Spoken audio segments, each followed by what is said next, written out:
4 years. That's how much longer women wait than men to receive a correct diagnosis. Not for one condition, but across 770. And I just want to sit with that for a minute because that is absurd. My son is turning 4 in 2 weeks, and when I think back to how long that feels, like from the moment he was born to right now, and then I think about the women who have spent that same amount of time struggling with symptoms, going to the doctor, being told everything looks normal, still with no answers, I would die. 4 years is a long time to live with something that has a name. And the fact that the name just wasn't being found fast enough, that's not a personal failure. That is a system that was not built for women. And there are a few reasons for that. For decades, women were not required to be included in clinical trials. Absurd. But it also sounds about right because some of the reasons given were that hormonal fluctuations would complicate the data. And then there's also concern about potential harm to fetuses and women of childbearing age, among a list of others, which, okay. But here's what that actually translates to. Women were not in the room. And if you've spent any time as a woman trying to get taken seriously about your health, being told you're overdramatic or to sleep more or eat better or move your body, it actually tracks that women weren't included in the research. And this dismissal didn't start at the doctor's office, it started in the data, which means things like reference ranges, the standard presentations, the diagnostic criteria that doctors are still using today. So much of this was built without women consistently in the picture.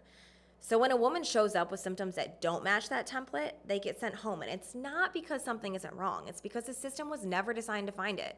And heart disease is probably one of the clearest examples of this. Heart disease is the #1 killer of women in the United States. My question is, why is that not more common knowledge? Maybe it is, and I just didn't know. But when I think of the classic picture of a heart attack, I think chest pain radiating down my left arm, because that's what was ingrained in us. That's what everyone knows, I feel like. Except the problem with that is that's largely a male presentation. Women are more likely to experience things like nausea, jaw pain, fatigue, shortness of breath, symptoms that don't look anything like that template that we know.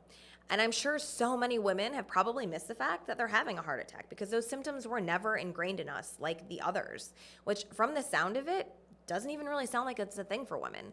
And most women still don't know what a heart attack looks like for them. But the thing is, it doesn't stop there. Nearly 80% of people living with an autoimmune condition are women. 80%. That's a decent college exam score, but not the rate of women who have an autoimmune condition. And the thing that gets me is, do I have one? Do I have one that I have no idea about? What should I even be looking for? Because on average, it takes 5 years and 4 different doctors to get a diagnosis. 5 years. And women with endometriosis wait 7 to 10 years just to get that one condition identified. And the reason it takes that long isn't complicated. Those symptoms get written off as stress, anxiety, lifestyle. That's a whole other conversation. So why is it so easy for women's physical symptoms to get chalked up to things like stress or anxiety? Who came up with that generalization? So research has shown that women are more likely to have physical symptoms attributed to psychological causes and are more likely to be prescribed a sedative when a man in the same exact situation gets sent for further testing. And when you trace it back, it connects directly to what we just talked about. The research that defined what symptoms should look like didn't consistently include women.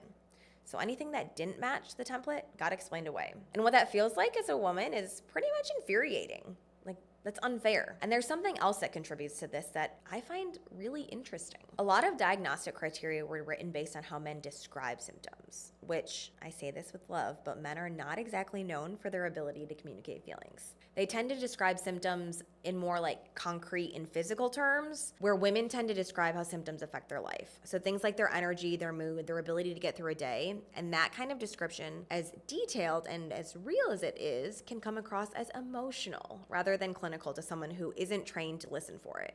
So the same underlying condition can get a completely different response depending on who's describing it. And it's not because one is more valid than the other, but it's because the system was built to recognize one and not the other. And what all of this adds up to is that women are spending years knowing something is wrong, showing up, being sent home, showing up again, being told it's stress, anxiety, lifestyle. And over time, a lot of women just stop advocating for themselves. And that is honestly disheartening. But it also kind of makes sense because this isn't the only area of their lives where women just learn to live with things, where they adapt, where they take on more and quietly adjust to a new normal, this heavier load without anyone acknowledging that the load got heavier. And that's the part that really gets me because a woman who has stopped advocating for herself, she didn't give up. She just got worn down. She was beat down by a system that kept sending her home. And that isn't a personal failure on her part, it's just the cost of a system that was not built for her.